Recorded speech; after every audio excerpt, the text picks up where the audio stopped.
La pregunta que nadie te ha sabido responder: ¿qué es la magia? Muchas culturas, por ejemplo los cristianos, creen que la magia es mala o es incorrecta o negativa, que solo el poder de Dios es lo correcto. Por ejemplo, también muchas interpretaciones modernas espirituales también la tachan de incorrecta la magia. Recuerdo que en muchos momentos me han comentado: ¿por qué hablas de magia y hablas de cristianismo? ¿Por qué hablas de magia y hablas de Dios? ¿Por qué? O sea, ¿cuál es la lógica de estas aparentes contradicciones? Y la realidad es que no se contradicen para nada. ¿Jesús fue un mago? Sí, lo fue. ¿Mago Merlín? Pues lo fue. Entonces, ¿de qué se trata esto? Voy a explicarlo en este video, así que pon atención.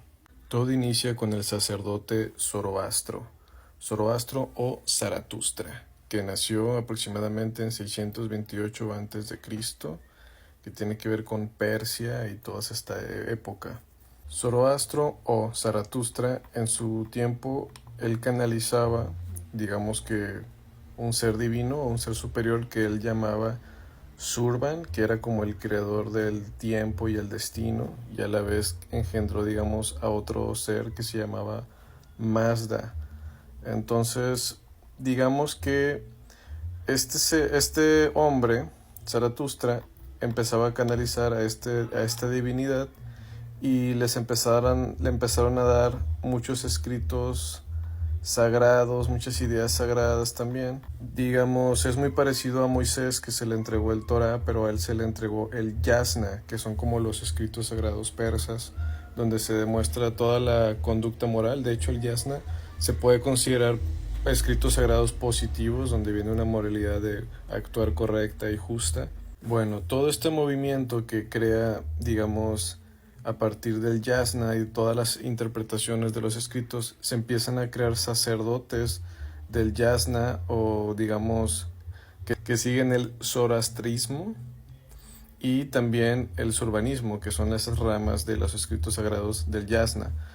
Estos sacerdotes que estaban, digamos, siguiendo estos escritos, se le empezaron a llamar magus, que tiene que ver con una raíz indoeuropea que significa sabio o poderoso.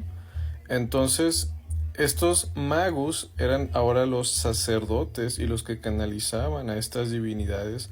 Digamos que los magus eran, por así decirlo, como los levitas. Se puede decir que eran como los levitas. Se puede decir que eran como los sacerdotes que intervenían, ¿verdad?, en esta intercesión con la divinidad, que conectaban con su yo superior y que bajaban información.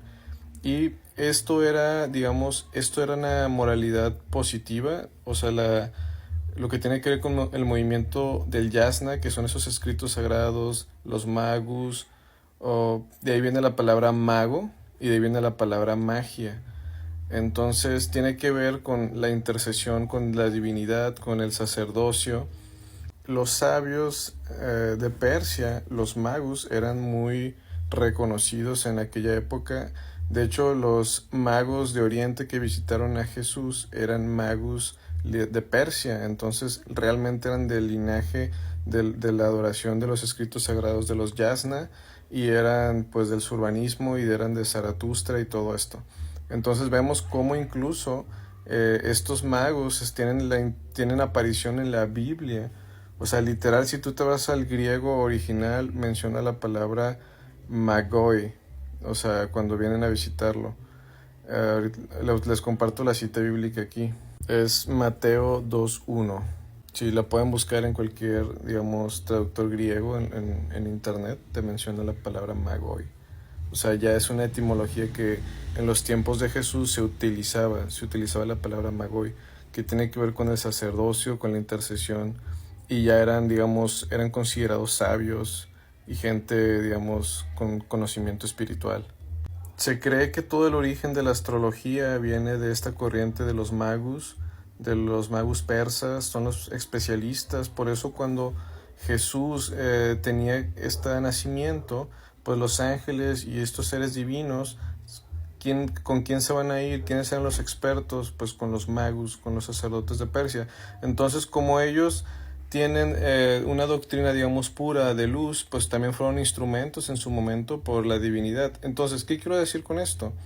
Quiero que veas que, digamos, los ángeles que fueron con Jesús, los ángeles que anunciaron a Jesús, confiaron en los magos como personas dignas para recibir, para poder dar regalos al nacimiento de Jesús. Entonces, un magus es una persona que tiene, digamos, una moralidad en ese momento correcta, que se podría decir que también fueron canalizadores de la luz y de la verdad. Por eso cuando hablamos de magia, viene de la etimología de los magus, de esos sacerdotes persas que también canalizaban luz. Entonces, cuando hablamos de hacer magia, hablamos de hacer canalizaciones con tu ser superior, conectar con tu divinidad y plasmarla en el plano de la materia. Eso es magia, es irnos a la raíz magus, a la raíz de los del sacerdocio. Cada vez que yo te digo somos magos, yo estoy diciendo somos sacerdotes. Cada vez que yo digo haz magia, haz un acto donde tú conectas con tu divinidad, con esta intercesión divina y plasmas en el plano de materia un milagro o una acción, ¿no?, que tiene que ver con todo esto. Bueno, y ahora te vas a preguntar, si ya entendimos lo que es la magia, como el sacerdocio, la intercesión con la divinidad, entonces, ¿qué es la magia blanca y qué es la magia negra? ¿Cuál es la magia de la luz y de la oscuridad? Pues aquí vemos que es un tipo de sacerdocio, un sacerdocio con la divinidad, pero hay un sacerdocio con la oscuridad. Entonces, eso será tema para el siguiente video. Eso es todo.